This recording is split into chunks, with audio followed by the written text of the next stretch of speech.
L'info écho avec Capital. Le chiffre du jour, 3,5 millions d'euros par an, c'est le montant des recettes annuelles des Césars, selon un document obtenu par Capital. Les 2/3 de cette somme proviennent de la vente à Canal+ des droits de diffusion de la cérémonie, ainsi que du sponsoring par des marques, Air France, BNP Paribas, Chanel, Renault.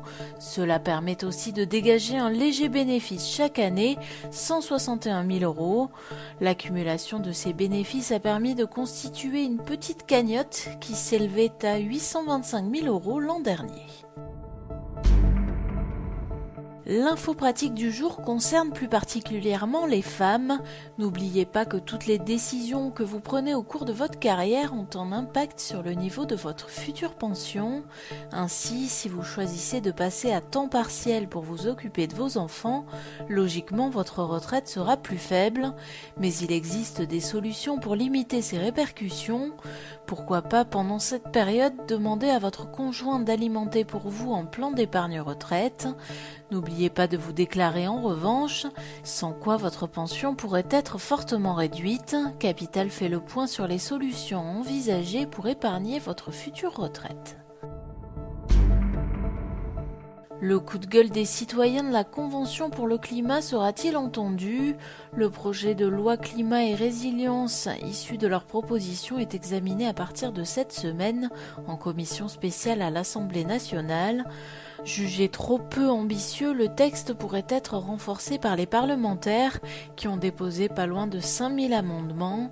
Mais les points de blocage sont nombreux et les dissensions s'expriment déjà au sein de la majorité.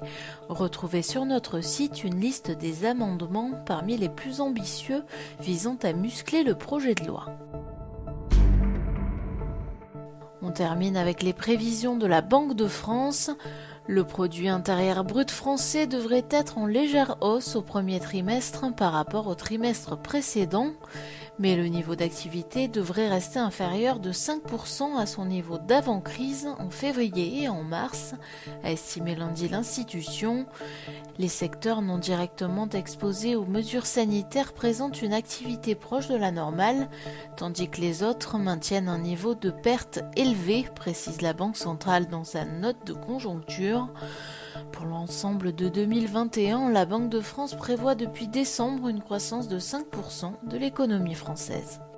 C'était l'info écho avec Capital.